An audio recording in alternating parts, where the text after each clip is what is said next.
আসসালামু আলাইকুম, সবাই কেমন আছেন? আশা রাখি সবাই অনেক বেশি ভালো আছেন। আমরা আমাদের আগের ক্লাসে কম্পাউন্ড প্রিপোজিশন এবং পার্স প্রিপোজিশন সম্পর্কে জেনেছিলাম। আজকের ক্লাসে আমরা পার্টিসিপেল প্রিপোজিশন এবং ডিসকুইজ প্রিপোজিশন সম্পর্কে জানবো। আচ্ছা, চলেন তাহলে শুরু করা যাক। আচ্ছা, পার্টিসিপেল প্রিপোজিশন কাকে বলে?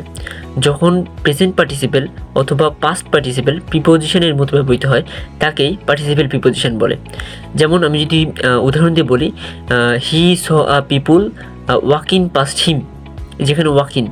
অথবা আমি যদি বলি যে কনসিডারিং হিজ এজ হি ওয়াজ পার্ডনড, তো এই যেখানে কনসিডারিং, ওয়াকিং, এই যে এগুলো সব কিছু কি পার্টিসিপেল প্রিপোজিশন হিসেবে ব্যবহৃত হচ্ছে। ঠিক আছে? আচ্ছা, তাহলে আমরা পার্টিসিপেল প্রিপোজিশন সম্পর্কে বুঝতে পারলাম। আপনার নেক্সট কী আছে? ডিসগুইজড প্রিপোজিশন।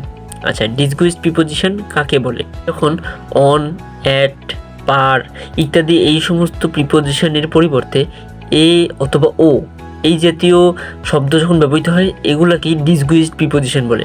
এক কথায় এ ও এই দুটো শব্দকেই মূলত ডিসগুইজড প্রিপোজিশন বলে।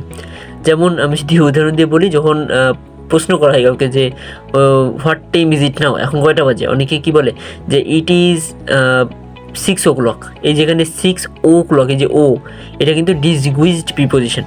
ঠিক আছে? আচ্ছা, তাহলে আজকে আমরা পার্টিসিপেল প্রিপোজিশন এবং ডিসগুইজড প্রিপোজিশন সম্পর্কে জানলাম। এটা আমাদের প্রিপোজিশনের লাস্ট ক্লাস। আমরা আমাদের পরবর্তী ক্লাস থেকে কনজাংশন সম্পর্কে জানবো। আচ্ছা, তাহলে আজকে এ পর্যন্তই। সকলে সুস্থ থাকবেন, ভালো থাকবেন। সকলকে ধন্যবাদ। আসসালামু আলাইকুম।